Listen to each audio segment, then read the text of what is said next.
Hello everyone, I am Salma and I welcome you all to job कर। आज के video में हम लोग एपीजे अब्दुल कलाम सर के उन लाइफ लेसन्स के बारे में बात करेंगे जो उन्होंने स्टूडेंट लाइफ के लिए दिए, और इन लेसन्स के बाद में हम लोग सर के कुछ फेमस कोट्स को भी डिस्कस करेंगे जो हमारी लाइफ में चेंज ला सकते हैं।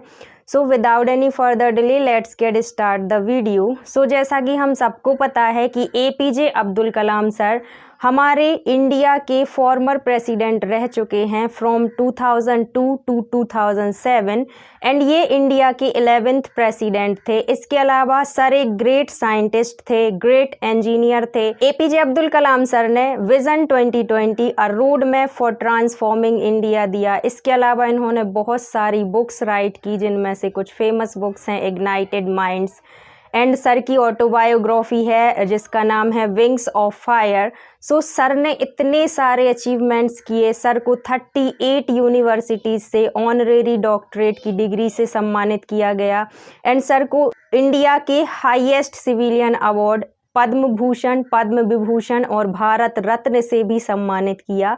सो आज हम लोग सर के कुछ ऐसे लेसन्स को डिस्कस करेंगे जो उन्होंने स्टूडेंट लाइफ के लिए दिए, और मैं कहूँगी कि वो लेसन्स हर उस पर्सन को अपने लाइफ में फॉलो करने चाहिए जो अपनी लाइफ में कुछ करना चाहता है, राइट, जिसका कुछ फोकस है, जिसका कुछ एक लक्ष्य है जो उसको पाना चाहता है और उसको अचीव करना चाहता है। सो हर उस स्टूडेंट को और हर उस पर्सन को अपनी लाइफ में ये रूल्स फॉलो करने चाहिए। सो कलाम सर का कहना था कि हर एक स्टूडेंट को या उस पर्सन को जो अपने लाइफ में कुछ करना चाहता है, उसको अपने आप को रिगरसली ये याद दिलाते रहना चाहिए that I will have a great dream, right. उसको हमेशा अपने आप को ये फोकस कराना है, ये ध्यान दिलाना है कि उसका एक अपना ड्रीम है, और उस ड्रीम को अचीव करने के लिए जितना हो सकता है उतनी नॉलेज एक्वायर करनी है, और उस नॉलेज को एक्वायर करके इम्प्लीमेंट करके मुझे अपने उस ड्रीम को फुलफ़िल करना है। ओके, इस इंसिडेंट को हम लोग कलाम सर के एक लाइफ स्टोरी से समझते हैं। सो कुछ लोगों को पता होगा या हो सकता है सब लोगों को पता हो दैट कलाम सर पायलट बनना चाहते थे। सो 1958 में एक वैकेंसी आई जिसमें 8 सीट्स थे, तो सर ने उसको फिल किया, एंड उस वैकेंसीज में सर की जो रैंक है वो 9th आई। ओके, सीट्स थे 8 और सर की रैंक थी 9th। सो एक रैंक से सर पायलट नहीं बन पाए, और ये उनके लिए एक बहुत बड़ा डिसअपॉइंटमेंट था, एंड कलाम सर ने ये एडमिट किया that it was a disappointment for him but it was not defeat him। Okay, उन्होंने बोला कि ये डिसअपॉइंटमेंट है मेरे लिए, बट ये मुझे डिफीट नहीं कर सकता। एंड आफ्टर दैट उन्होंने सोचा कि मुझे कुछ ऐसा करना है, मैं एयरक्राफ्ट तो नहीं उड़ा पाया, पायलट तो नहीं बन पाया, बट मुझे अपनी लाइफ में कुछ ऐसा करना है कि मैं एयरक्राफ्ट से बड़ा कुछ बना सकूं, लाइक मिसाइल्स, रॉकेट। ओके, और इन्होंने एरोनॉटिकल इंजीनियरिंग ज्वाइन किया, एंड इन्होंने एरोनॉटिक्स से इंजीनियरिंग करी, और उसके बाद आप सबको पता है कि एपीजे अब्दुल कलाम सर ने भारत में मिसाइल बनाने का सपना पूरा किया, जिसकी वजह से उन्हें मिसाइल मैन ऑफ इंडिया के नाम से भी जाना जाता है। ओके, सो ये था सर का एम, और इस एम को हासिल करने के लिए उन्होंने जितना हार्ड वर्क हो सकता था वो हार्ड वर्क किया, एंड जो चीज़ें हो सकती थी सारी की सारी चीज़ें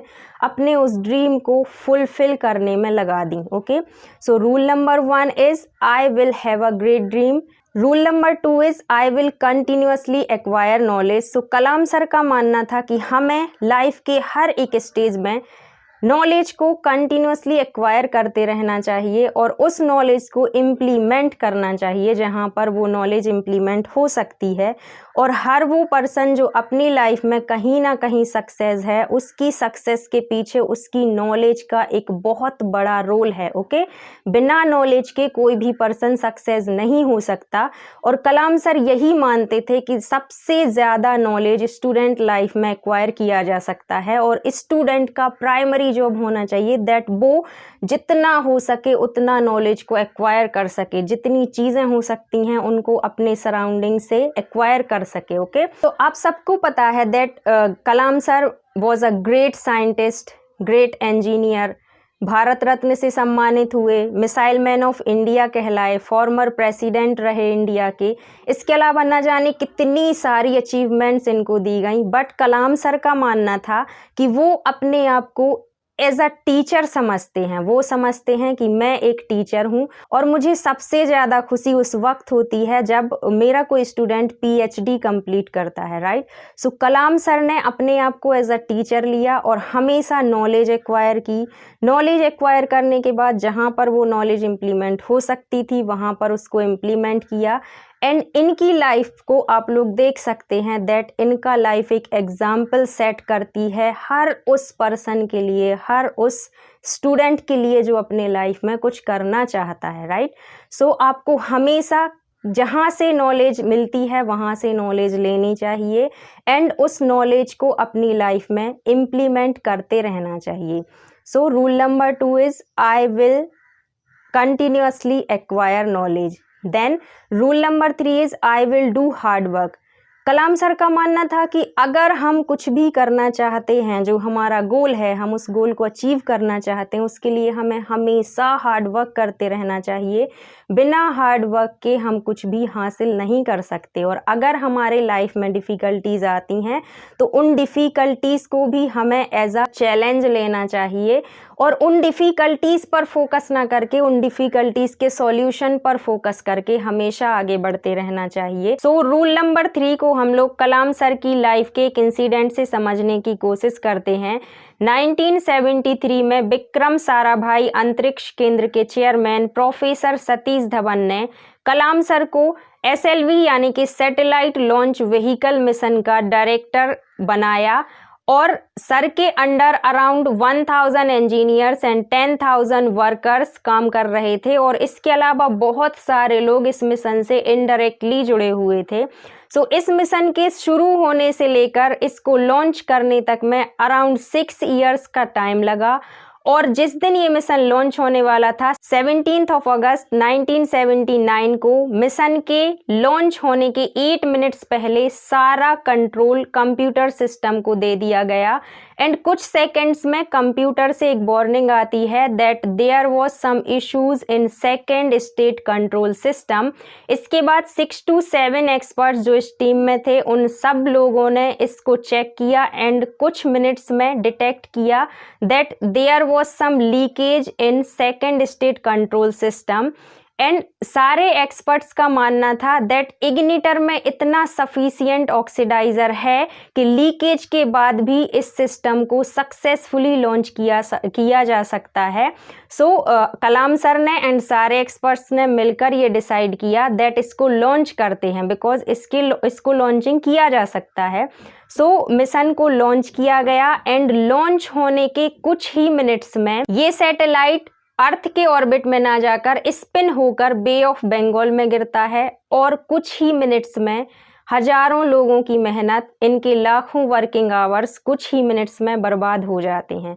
बट कलाम सर का एक रूल था that I will do hard work and इन्होंने इसके बाद बहुत हार्ड वर्क किया एंड आफ्टर 1 ईयर इस मिशन को फिर से लॉन्च करने का डेट आया एंड 1 साल के बाद इस मिशन को सक्सेसफुली लॉन्च किया गया और कलाम सर ने करके दिखाया that hard work can change your failure into success. Okay, hard work आपके फेलियर को सक्सेस में चेंज कर सकता है अगर आप उस शिद्दत के साथ हार्ड वर्क करें और उस काम को इतनी मेहनत और इतने फोकस के साथ करें कि वो काम आपको अलग ही बना दे, राइट। सो वो काम हो जाएगा। ऐसा नहीं है कि कोई भी काम इतना कठिन होता है या किसी भी चीज़ को आप नहीं कर सकते। We are human beings, we can do anything in this world. Okay, कुछ भी कर सकते हैं हम लोग। सो इसमें हार्ड वर्क भी बहुत ज़रूरी है दैट अगर हम अपनी लाइफ में कुछ करना चाहते हैं तो उसके लिए हमें हार्ड वर्क करना होगा। हार्ड वर्क से बचने का कोई चांस नहीं है। Hard work is compulsory. Okay, rule number 4 is her student या हर उस पर्सन को अपने आप को याद दिलाते रहना है that I will preserver and succeed. ये रूल आपको बताता है दैट अगर आपने एक बार डिसाइड कर लिया कि आपका एम ये है, आप ये करना चाहते हैं, देन आपके लाइफ में कितने भी डिफ़िकल्टीज आ जाएं, कुछ भी हो जाए, आपको वो काम करना ही है। जैसे कि होता है, हम लोग डिसाइड करते हैं दैट ये करेंगे वो करेंगे, कुछ दिन तक तो हमारी एनर्जी सेम होती है, बट कुछ दिन के बाद हमारी एनर्जी ऐसे हो जाती है दैट यार मैं नहीं कर पाऊंगा, राइट। सो ये एनर्जी नहीं लानी है आपको, अपने अंदर ये एनर्जी लानी है जो आपकी डे 1 पर एनर्जी थी, उसी एनर्जी के साथ आपको तब तक वर्क करना है जब तक आपका वो वर्क कंप्लीट नहीं हो जाता। आपके लाइफ में बहुत सारे डिफ़िकल्टीज आएंगी, बिकॉज डिफ़िकल्टीज आपको चेक करती हैं दैट आपने जो सोचा है आप उसको करने के लायक हैं भी या नहीं, और डिफ़िकल्टीज आपको निखारने का काम करती हैं, आप में एक चेंज लाती हैं। ओके, अगर आपकी लाइफ में डिफ़िकल्टीज नहीं होंगी तो आप अपने आप की विल पावर को कभी भी नहीं पहचान पाएंगे, और आप ये भी नहीं समझ पाएंगे दैट आपके अंदर कितना पेशेंस है, आप कितनी चीज़ों को खुद से कर सकते हैं। Difficulties is most important part of our success. Difficulties एक ऐसा शब्द है, एक ऐसी चीज़ है जो हमें हमारी लाइफ से मिलवाती हैं, राइट, जो हमें खुद से मिलवाती हैं, जो हमें अपने आप को समझने में हेल्प करती हैं। सो डिफ़िकल्टीज़ को आपको अपने लाइफ में एज अ चैलेंज लेना है, उनके आने से आपको रुकना नहीं है और अपने आप को पुश करना है दैट मैं ये भी कर सकता हूँ। ओके, सो ये थे कलाम सर के लेसन्स जो उन्होंने स्टूडेंट लाइफ के लिए दिए। एंड इसके बाद कलाम सर के कुछ फेमस कोट्स हैं जिनको मैं आपके साथ शेयर करना चाहती हूँ, बिकॉज ये कोट्स हमारे लाइफ में एक एनर्जी देने का काम करेंगे और हमें सिखाने का काम करेंगे दैट अपनी लाइफ को कैसे जीना है। Okay, so quote number 1 is you have to dream before your dream can come true. अच्छा, आप सोचिए, मैं आपसे पूछती हूँ कि आपका सपना क्या है और आप बोले मेरा कोई सपना ही नहीं है, तो सपना पूरा कैसे हो जाएगा, राइट। आपको सपना देखना पड़ेगा, उसके बाद आपका ड्रीम कम ट्रू होगा। समझ रहे हैं ना आप। जब तक आप लोग किसी ड्रीम को नहीं देखेंगे दैट मुझे ये करना है या फिर मुझे वो करना है, तब तक आपका वो सपना पूरा नहीं हो सकता। सपना पूरा होने के लिए कंपलसरी है कि आप उस सपने को देखें, आप उस सपने को जिएं, उस सपने को कंप्लीट करने के लिए आप हार्ड वर्क करें, अपने आप पर फोकस करें, अपने आप पर इतना मेहनत करें कि आप उस चीज़ को पा सकें, राइट। सो आपको ये सारी चीज़ें करनी होंगी, आपको सपना देखना होगा, तभी ना आपका सपना कंप्लीट होगा। बिना ड्रीम किए ड्रीम कंप्लीट कैसे हो जाएगा। Okay, quote number 2 is man needs his difficulties because they are necessary to enjoy success. Okay, so difficulties हमारे लाइफ में मोस्ट इम्पॉर्टेंट हैं, बिना डिफ़िकल्टीज़ के हम लोग अपनी सक्सेस को एंजॉय नहीं कर सकते। सोचिए, आप किसी को सुनाते हैं दैट मैंने ये चीज़ सोची और वो हो गई, राइट, तो इसमें आपको खुद भी मज़ा नहीं आएगा। आपने कुछ सोचा और वो सडनली ऐसे हो गया, तो उसमें क्या मज़ा है। मज़ा तो तभी है ना जब लड़ झगड़ के उस चीज़ को, जो चीज़ हमारी नहीं है, उसको इतनी मेहनत करके जब हम उसको पालें, तभी तो मज़ा आएगा ना लाइफ में। वरना आपकी सक्सेस के एज सच कोई मीनिंग्स ही नहीं रहेंगे, आप समझ ही नहीं पाएंगे दैट ये आपका सक्सेस है। और सक्सेस और डिफ़िकल्टीज़ में आपको कभी कोई मीनिंग अंतर भी समझ नहीं आएगा, राइट। सो आपको समझना होगा that difficulties are the most important part of our life. जब तक हमारे लाइफ में डिफ़िकल्टीज़ नहीं होंगी, हम अपने आप की वर्थ भी नहीं पहचान सकते। Okay, quote number 3 is it is very easy to defeat someone but it is very hard to win someone. Daily day to day life में हम लोग कहीं ना कहीं किसी ना किसी को हराने में लगे रहते हैं। कोई ग्रेड्स में किसी को हरा रहा है, कोई किसी झगड़े में किसी को हराने की कोशिश कर रहा है, राइट, कोई किसी को नीचा दिखाने की कोशिश कर रहा है, और इसी जद्दोजहद में हमारी ज़िंदगी आगे बढ़ती जाती। जैसे कि हमें हमारे घर में भी सिखाया जाता है दैट अगर आपका कोई सिबलिंग है और वो उसके अच्छे ग्रेड्स आते हैं या वो आपसे पढ़ाई में ज़्यादा थोड़ा सा अच्छा है, तो आपको बोला जाता है दैट उसके जैसे मार्क्स क्यों नहीं आते, अच्छा करो, उससे ज़्यादा मार्क्स लेके आओ, है ना। तो सिखाया जाता है कि चीज़ों को कैसे किसी को डिफीट करना है, बट हमें ये कभी नहीं सिखाया जाता कि किसी को विन कैसे करना है, किसी को अपने साथ में कैसे लाना है।